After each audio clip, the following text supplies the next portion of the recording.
The Intel Arc A750 is a performance segment graphics card launched in October of 2022. Being part of the debut of Intel's high-end Alchemist cards, the A750 was slated to compete with the Nvidia RTX 3060. And despite some issues we'll discuss in this video, they got pretty close given this is their first generation of discrete graphics solutions.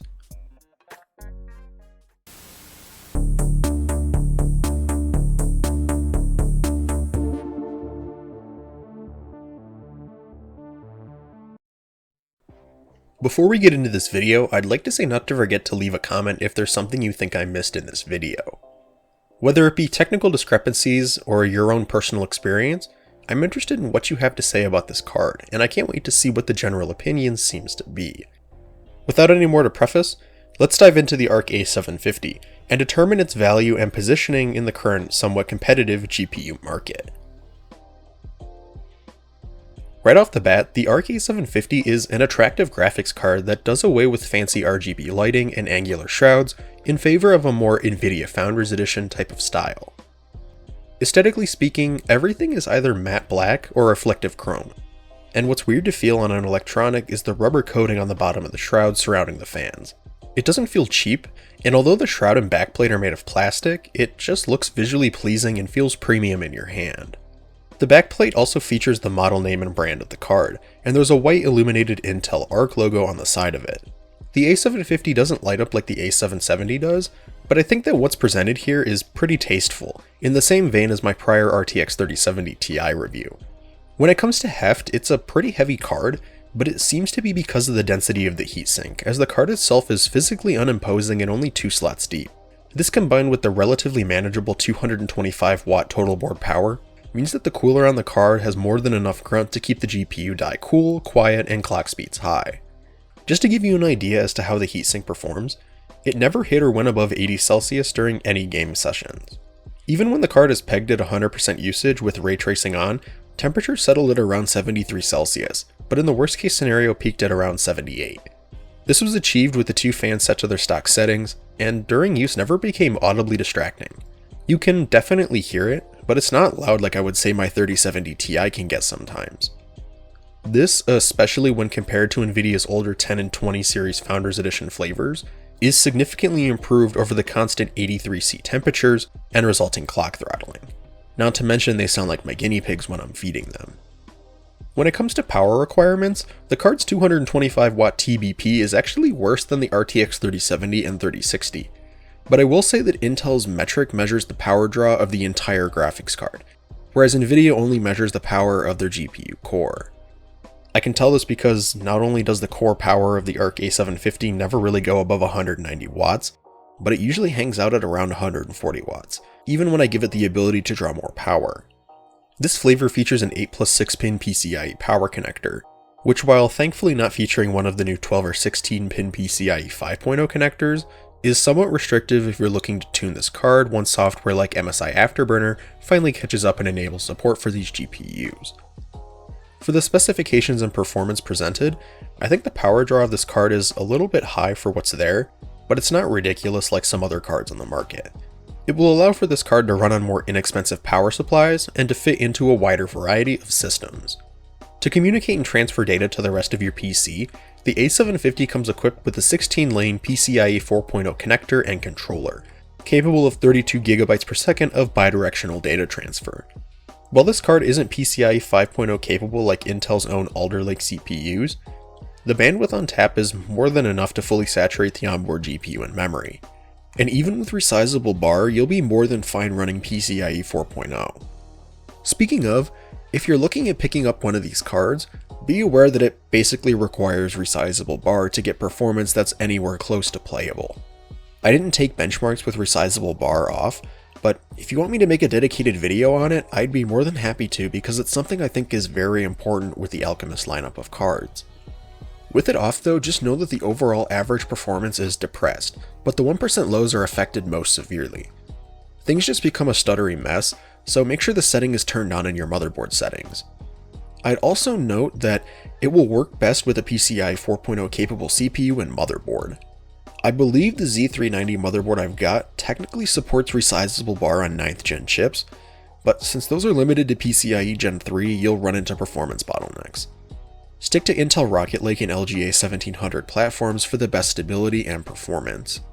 It kind of stinks that this card is more or less limited to newer Intel and AMD systems, as this can just outright kill a lot of people's prospects for picking up one of these cards. In terms of display connectors, the A750 features 3 DisplayPort 2.0s along with a single HDMI 2.1.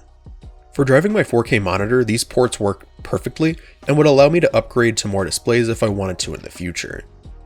This DisplayPort setup is also superior to what the 4090 sports, with that card only rocking DisplayPort 1.4a connectors. What this means in practical terms is that you'll be able to push higher refresh or higher resolution monitors with the A750. That's not to say you'll be able to render games like that, but the card is physically capable of doing so, whereas Nvidia cards are basically stuck half a generation behind. AMD though is half a generation ahead of Intel, as their RX 7900 family are shipping with HDMI 2.1a and DisplayPort 2.1, once again upping the available bandwidth to your display. However, for the resolutions this card is targeted at, the display connectors support what's needed quite well, so I really have no complaints. For a first look, the card seems to have support for modern features, and seems like a solid first attempt from Intel. However, there are 2 other aspects of the story that are important to bring up: the die specifications and the performance. Let's dig into the die being presented and take a look at how the performance we'll be discussing is being achieved. To start, the Arc A750 features a cut-down 6nm Z high-performance graphics-based DG2-512 GPU die. This specific core, while not technically the best that Intel offers, provides all the functionality found in the fully unlocked A770, as well as an identical memory interface. Intel architects its GPUs a little differently from Nvidia though, and they're actually more similar to how AMD designs their chips in terms of hardware layout. Where Nvidia designs their GPUs to function more as banks of individual cores, Intel builds their GPUs more like SIMD coprocessors built to parallelize a single operation on a chunk of data at a time. In fact, when looking at the block diagrams of Z cores, which build up the largest unit in an Intel vector GPU, render slices, they're made up of subunits called vector engines, which handle 256-bit packed operations. This should sound similar to AVX2. This can, theoretically, be used to process either 16 floats, 32 half floats, or 16 ints per clock cycle per vector engine. In total, you have 448 of these vector engines with the A750. However, in the full die, you get 512 of these execution units, hence the DG2-512 codename. From a top-down view, we only get 1 render slice disabled, bringing the total amount active down to 7 from the total 8 found in the fully unlocked die. Similarly to an Nvidia GPC or an AMD shader engine, a drop in render slices equates to less shaders, tensor cores, rasterization operation pipelines, and texture mapping units. This affects performance at almost all levels because you've got less hardware to parallelize the different types of operations that are frequently offloaded onto a GPU. Mapping textures to geometry? That's affected. Rasterizing pixels to begin the post-processing graphics pipeline? That's also affected. And most of all, if you're trying to shade the geometry that you just rendered and textured, that's affected as well. Now, I'm making it seem like this card is incapable of rendering 3D graphics because a single render slice is disabled, but think of it more like the difference between an 8-core and a 7-core CPU. The 7-core CPU will still be beyond capable, it will just fall behind in the most intensive of scenarios. In total, the card still has 3,584 FP32 data paths clocked up to 2400 MHz. In reality, clocks were basically stuck there when under load, so I'd expect to get similar clocks from other cards, as this is what Intel advertises publicly. Along with the base shaders, you get 1 ray tracing core per Z core, as well as 16 Intel Tensor Core equivalents, what they call XMX cores, which handle matrix operations. They're designed to offload joint_matrix computations onto 1024-bit wide FPUs, similar to how AVX512 operates. You first have to do 2 accelerated loads, an accelerated arithmetic operation, and then an accelerated store. This can speed things up dramatically, as instead of issuing hundreds of instructions to process 2 8x8 matrices, you can issue 4 accelerated instructions and free up your vector/shader cores for other compute tasks. It's a cool example of convergent design from Intel and Nvidia, and firmly puts this card ahead of what AMD offers in terms of raw feature set. When it comes to rendering, the GPU comes in with 224 TMUs and 112 ROPs, making this card 100% capable of rendering and texturing 1080 and 1440p games. Whether the games will perform that well is another story, but this configuration leads to a total of just under 538 gigatexels per second and 269 gigapixels per second respectively. This absolutely annihilates the previously reviewed Titan X Pascal and RTX 3070 Ti, so why this card isn't performing like said cards is a bit puzzling. Let's dig deeper into the memory configuration to try and attain some clues as to what could be going on here. The memory configuration found in the A750 is eerily similar to that found in AMD's RDNA 2 cards. Featuring 8x8 gigabit GDDR6 memory dies, the card runs them off a 256-bit controller clocked at 16 gigabit per second. This equates to 512 gigabytes per second of total memory bandwidth, which is competitive with the RX 6900 XT and beats out the RTX 3070. The card also comes with 16 megabytes of L2 cache, putting it ahead of Nvidia's couple of megabytes found in Ampere, but behind AMD's Infinity cache-bearing models and Nvidia's recently released Ada line. The cache will more so help to enhance the GDDR6's memory bandwidth, as it will allow the Z cores to simply fetch data locally instead of having to travel outside of the chip and to a separate integrated circuit. The memory configuration doesn't tell us everything about how the card performs, but it indicates that it will be strong in bandwidth-heavy scientific workloads and will also be able to handle alpha transparencies and games more easily as this card has more to work with. The memory was also unfortunately unable to really be tuned with. This is probably because the telemetry information doesn't hook up to MSI Afterburner properly, and Intel's own utility is only really allowing you to change the power slider, but there aren't any options that would allow you to adjust the VRAM clocks. When setting the card to the maximum power draw though, it didn't draw anywhere near 228 watts on the core, but interestingly it does allow for underpowering the card. In the Intel driver, it only allows you to raise the core voltage, you can't drop it, but what you can do is set the power limit to a lower target. If you want to see a video of me underpowering the card, let me know in the comments, because it's something I'm definitely interested in trying out. Just from my initial testing, it seems to behave properly and draw most of the power away from the core, lowering the core clock speeds primarily. Memory was consistently pegged at 16 gigabit per second, so it doesn't seem like we have to worry about any of the weird RDNA 3 type memory throttling issues. For other compute-related features, it's important to mention that all the Arc cards feature AV1 encode and decode, which is helpful for video rendering and recording. It really helps with file sizes, in turn meaning you can fit more videos onto your secondary storage and also, kind of selfishly, requiring less time to upload or download pieces of said content. This card also supports Intel's Deep Link technology, which leverages the integrated GPU in your Intel CPU to further accelerate basically anything. There's, first off, the hypercompute feature, which allows certain workloads to be split onto the iGPU and discrete GPU. There's also HyperEncode, which utilizes the Encode Decode engines in your CPU and GPU to accelerate frame rendering in applications such as Handbrake and DaVinci Resolve.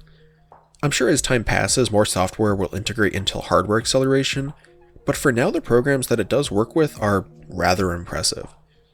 Circling back around to the die featured in this card, that being DG2-512, it's a larger die in terms of square footage and transistor count than what's featured in the RTX 3070 Ti. Not only is this GPU based on TSMC's N6 lithographic node, making it by default more dense and efficient than Samsung's 8nm, when it comes to actual performance per watt, it falls behind the RTX 3060. There's just a huge discrepancy between what should theoretically be possible and what's actually been achieved. It's kind of ironic that Intel's marketing slides repeat the phrase "no transistor left behind," when it seems like over 4 billion of them are just dark. The microarchitecture seems to be aimed for compute throughput, but may need some optimizations for gaming workloads. At least you do get DirectX 12 Ultimate support though, meaning that you'll be able to run the latest games with the latest settings turned on. But this kind of highlights some of the different approaches you have to take when it comes to segmenting your graphics solutions.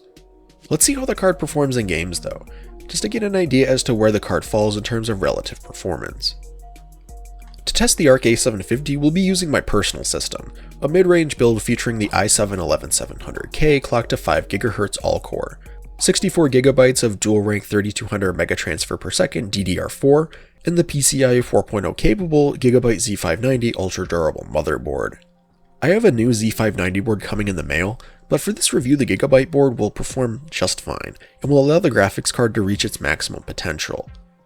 As the boot drive, we've got a Samsung 970 EVO 500GB, and to store games, we've got the PCIe 4.0 capable Western Digital SN770 1TB. This will allow everything in our system to operate at the maximum speeds, and will eliminate secondary storage bottlenecks. We'll be testing all our games at the medium settings, and recorded results at 1080p, 1440p, and 4K, just to see how the card scales with resolution. Let's dig into the benchmarks and see how this card performs. Starting off with a popular Source Engine-based game that's not known for being particularly demanding. Apex Legends, a battle royale game from 2019, performs pretty well but ultimately below where I was expecting. With an average at 1080p of 106 FPS and a 1% low of 48, the game technically exhibited stutters but ultimately performed rather smoothly, and I didn't notice any hitches during gameplay besides when in the air during the landing phase. This game being built on DirectX 11 could possibly provide a hint as to why performance observed is lower than expected, but it ultimately doesn't really matter since it's still playable. Scaling up to 1440p and the average and 1% low come in at 94 and 74 FPS respectively. And finally 4K exhibiting playable but ultimately depressed performance as compared to 1080 and 1440p.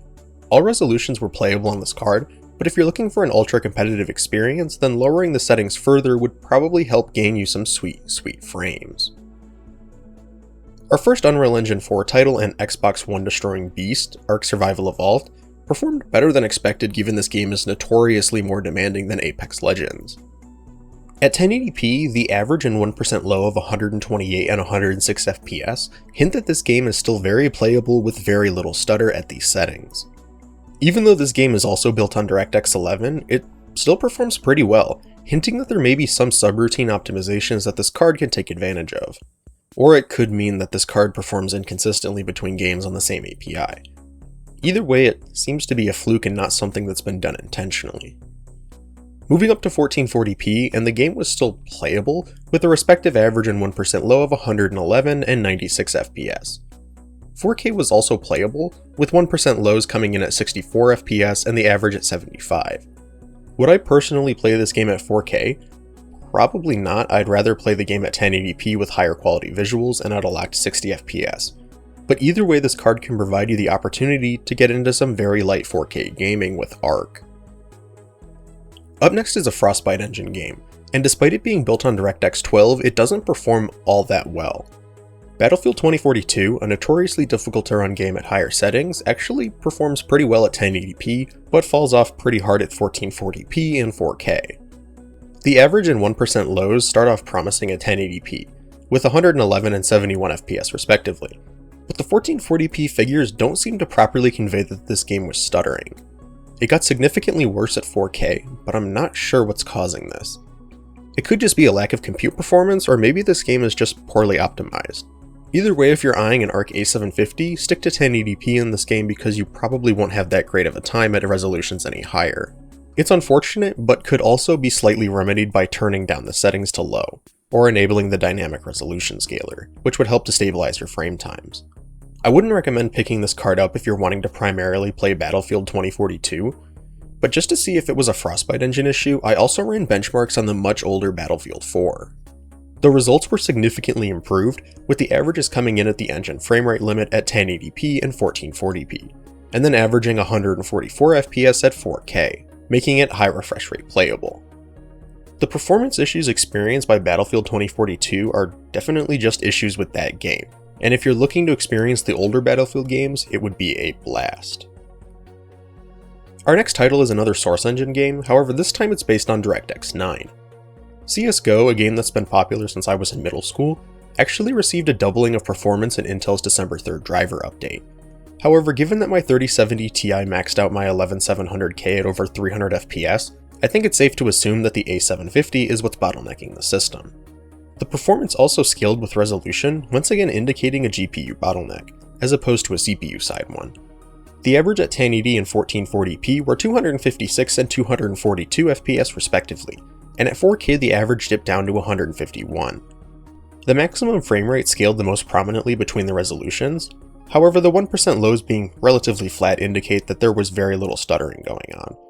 This game, while it started off on a kind of rocky footing, has improved dramatically with driver updates, proving that Intel is capable of reworking their software. Cyberpunk 2077, another game built on DirectX 12, performed rather poorly, however right around where I expected it to. At 1080p it was the most playable, with average and 1% lows coming in at 77 and 53 FPS.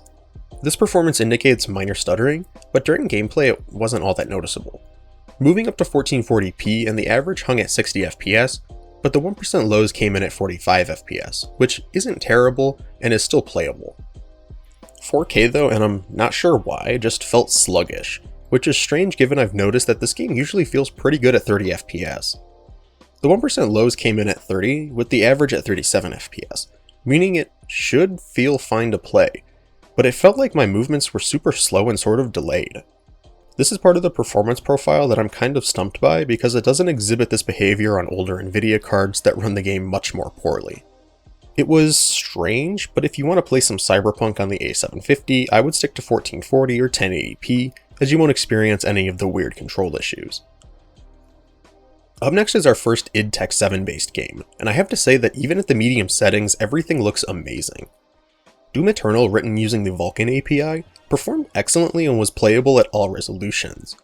With a 1% low and average of 137 and 175 FPS at 1080p, the A750 can run this game very well. And moving up to 1440p, the card exhibits a higher maximum than at 1080p, and achieves an average and 1% low of 136 and 96 FPS respectively. At 4K, the card returned an average of 69 FPS and a 1% low of 53, making this game still playable even at the higher resolutions. I have to say that if anything, I'm very impressed with how this game performs, and however id Tech handles alpha transparencies allows them to spam them and not hit performance too hard. Whether it be blood spraying everywhere from your chainsaw or an explosion on the back of a spider brain thing, it will look great and will perform well at the resolutions tested today. Grand Theft Auto V, built on Rockstar's proprietary Rage engine, and in this case utilizing the DirectX 11 API, performed playably, but there were some issues. Most notably, no matter how far I dropped the settings, the game would not push above an average of about 100 FPS.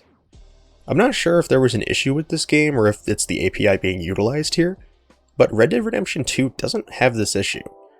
Either way, GTA 5 at 1080p performed pretty well, with an average and 1% low of 95 and 60 FPS, at 1440p bringing that down to just 90 and 59 FPS respectively. 4K saw a large performance drop, with the average coming in at 49 FPS, and the 1% lows at 34. I do think it's important to mention how the performance didn't improve by a significant amount by dropping the resolution from 1440p to 1080p, so there's definitely something going on with this game. I'm just unable to pinpoint exactly what is going wrong. Either way, if you want to play the game locked at 60 FPS at 1440p, you'd be able to, and it would be a more than enjoyable experience. Halo Infinite, built on the DirectX 12 API, performed well and exhibited proper scaling going from 1440 to 1080p. With a 1080p average and 1% low of 97 and 39 FPS, the A750 was able to play this game comfortably, but there were some stutters. This game, even on my 3070 Ti, exhibits stuttering, so it is definitely not unique to this card. However, the fact that it's there is still kind of noticeable. At 1440p, the average and 1% lows went down to 73 and 32 FPS respectively, which, while worse than the 1080p results by a long shot, was still playable for the most part. 4K though, especially for a competitive first-person shooter, wasn't really playable, with the card never hitting the bare minimum 60 FPS that many of us require from our systems. If you're looking to pick up this card to play the Master Chief Collection though, the game's never dropped below 60 FPS at 1440 and 1080p, but exhibited some stuttering at 4K similar to what Infinite exhibits. It's kind of disappointing that these older games can't run particularly well on this card, but if you're looking to get into them, then the AMD RX 6600 would be an awesome alternative for a similar amount of money. Minecraft RTX, built on a proprietary DirectX 12 based engine, was able to run on this card, but it didn't run particularly well. Even at 1080p, the card averages 50 FPS, and the 1% lows came in at 36, indicating that the game was stuttering.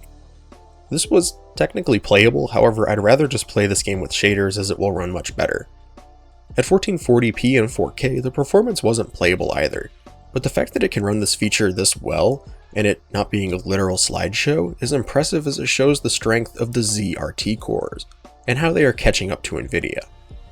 Once again, I'd rather play this game vanilla or with shaders, because the RTX performance is just too slow. Up next is another DirectX 12 title, and it's built on the proprietary IW 9.0 engine.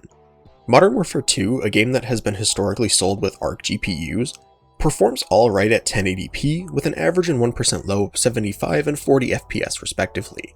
The 1% lows indicate some stutter though, but in reality this was isolated to the first few seconds after spawning. After that, the performance hung out much higher. 1440p was also sort of playable, but the stuttering became much more pronounced and occurred outside the initial spawn window. 4K was honestly not playable for a competitive shooter, and even lowering the settings down to low didn't seem to affect performance all that much at 1440p and 4K. So keep that in mind if you're looking to pick one of these cards up. I'd keep it restricted to 1080p in this game, and probably lower some of the settings further just to squeeze a few more FPS out of this card.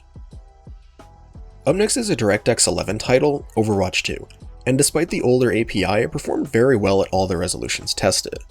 At 1080p, the card delivers an average of 191 FPS and a 1% low of 86, indicating that the game remains beyond playable at almost all times.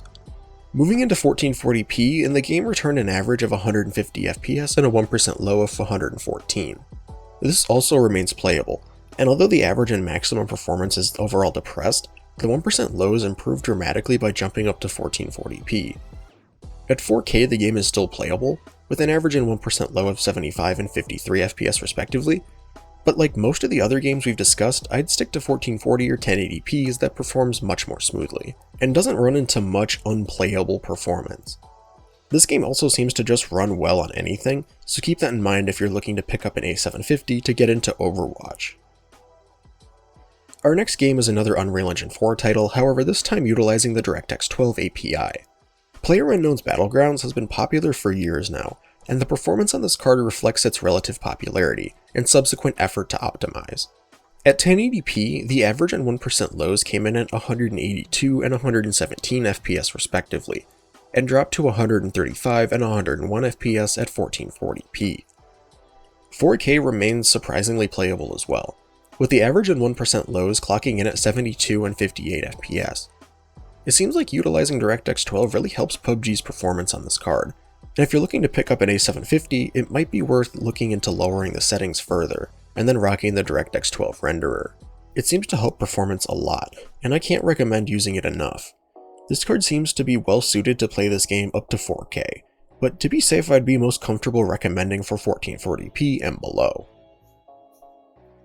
Rainbow Six Siege, built on the Vulkan API, performed incredibly well at all resolutions. This makes sense as this game is now 7 years old, and also utilizes a modern renderer, making it a perfect candidate for running well on the A750. At 1080p, the card achieved an average of 242 FPS and a 1% low of 204, making this card beyond high refresh rate competitive. At 1440p, the A750 returned an average and 1% low of 162 and 142 FPS respectively, and 4K continues the strong trend with an average and 1% low of 81 and 72, making it once again beyond playable. I would personally stick to 1440p or 4K to get the ultra competitive performance figures, but if you want to crank up the resolution to see the highest fidelity of your enemies at a distance, then the card is happy to oblige. This game being older definitely helps it to perform well, and on the A750 it performs like a champ. Our next Rage title, Red Dead Redemption 2, performed better than GTA 5 on average, but exhibited similar performance trends overall. The FPS scaling experienced was also more pronounced when dropping the resolution to 1080p, with the average and 1% lows coming up to 107 and 60 FPS, up from the 91 and 67 FPS recorded at 1440p. 4K was also still playable, with the average and 1% low coming in at 54 and 43 FPS respectively, but when it came down to it, it felt smooth to play, and only became more smooth as the resolution decreased. This makes sense as the frame rates increased, but the sweet spot for this game seems to be 1440p, as you get improved visuals with an improved performance level that's still playable. If you want to get into Red Dead on the A750, then it's technically possible, but just be aware that there are also some FSR 2.0 bugs in this game. It's really not a huge deal as the game performs fine natively, but if you get on the game on this card and flip on FSR only to be greeted by a progressively darkening screen, that's what's going on. Up next is another DirectX 12 title, built on the IW 9.0 engine like Modern Warfare 2. Warzone 2.0, the follow-up to the immensely popular Warzone, runs almost identically to the aforementioned MW2, but does have some lower 1% lows, probably due to more players being in each game, as opposed to a traditional multiplayer match. But the averages are nearly identical, showing the results are pretty repeatable on this engine. With an average at 1080p of 74 FPS, it's playable, but the 1% lows of 34 indicate some stuttering. This was primarily due to the landing phase, similar to Apex Legends, and after that the game ran smoothly without stutters. 1440p was a mostly similar story, however this time with an average and 1% low of 62 and 28 FPS respectively. 4K was basically unplayable for a competitive shooter, so if you want to rock Warzone 2 or Modern Warfare 2 on the A750, be prepared to stick to primarily 1080p and don't be afraid to lower the settings. Our last game, Wolfenstein: The New Colossus, built on the id Tech 6 engine, the same as 2016's Doom, was included because of its inclusion of variable rate shading. This game, also being built on Vulkan, just runs phenomenally well, similarly to Rainbow Six Siege and Doom Eternal.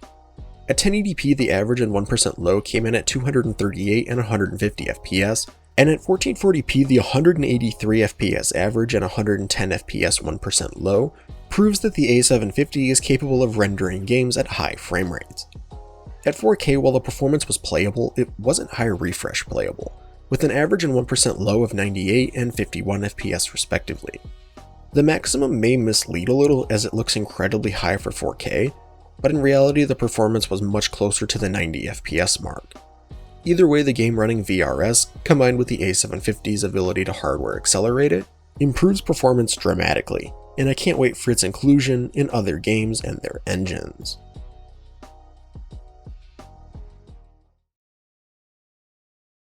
The Intel Arc A750 is kind of like that underachieving friend you've got that, while trying their best, still get C's on their assignments. They've got the horsepower, but their performance is just inconsistent. Like this friend, the A750 has the transistor and power budget to make a very nice GPU that's beyond efficient and performs excellently. However, there's just a disconnect between what's theoretically possible and what's actually being presented with this hardware. And I think that's what's troubling a lot of people. When someone hears that a graphics card has 17.2 teraflops of compute, they expect a 3070 in terms of performance. Unfortunately, what we get is a 3060 with some performance compromises in older games. The software stack, though, specifically for drivers and other compute-focused features, are improving. However, the rate at which it's improving we have yet to really see. We've gotten DirectX 9 fixes, which improve performance a lot, but we're unsure if DirectX 11 will get the same treatment. If it does, I'll definitely be covering it. However, the likelihood of such an update happening is pretty slim. If you do GPU programming though, then this card provides excellent CUDA-like alternatives through using Sickle or OpenCL, and while the learning curves are steeper than CUDA, once it all compiles it's immensely satisfying. The Intel One API is becoming better over time, and since my last exposure to it in early 2021, things have improved a lot, and the functionality is also easier to incorporate now. It's basically as simple as CUDA in terms of setting up operations, but the syntax for parallel for loops is a bit different and takes some time to fully unpack and fully learn what's going on. There are tons of examples online ranging from projects to simple university lectures to help you pick up Sickle and learn some of the capabilities of the tool. It's an open source alternative to CUDA, and may be worth investing your time into if you're a parallel programmer. As for gaming performance, the A750 falls roughly in line with AMD's RX 6600. However, it's significantly more expensive and draws more power. For the price I picked this card up at, $215, it's not an awful deal, but for strictly gaming I'd rather have the RX 6600. It just performs more consistently on older and still very popular games and APIs. The 6600 overclocks better, runs cooler, and is overall a more efficient design in terms of performance per watt and silicon area. However, what this card is used for is for developers looking for Nvidia software features without being locked into the Nvidia ecosystem. With inclusions such as proper ray tracing cores and XMX cores, the card has the feature set of Nvidia's cards, with performance that seems to be getting better with time. I wouldn't buy an A750 with the hopes of it receiving a massive performance uplift at some unspecified future date, but it makes it an interesting piece of tech to keep an eye on. For the everyday consumer, I would just recommend either an RX 6600 or the 6600 XT over the Arc A750 if you're looking to spend around $300. You lose the features I just discussed, but for the majority of gamers buying cheaper graphics cards, they probably won't be running ray tracing on demanding settings. The fact that the cards are capable of it is nice, but it's not a deal breaker if RT and/or tensor performance is hit hard at these lower price tiers. It's also nice that the A750 has AV1 encode and decode, but once again for cheaper GPUs this probably isn't a massive deal, but for content creators it is going to become more of a necessity moving forward.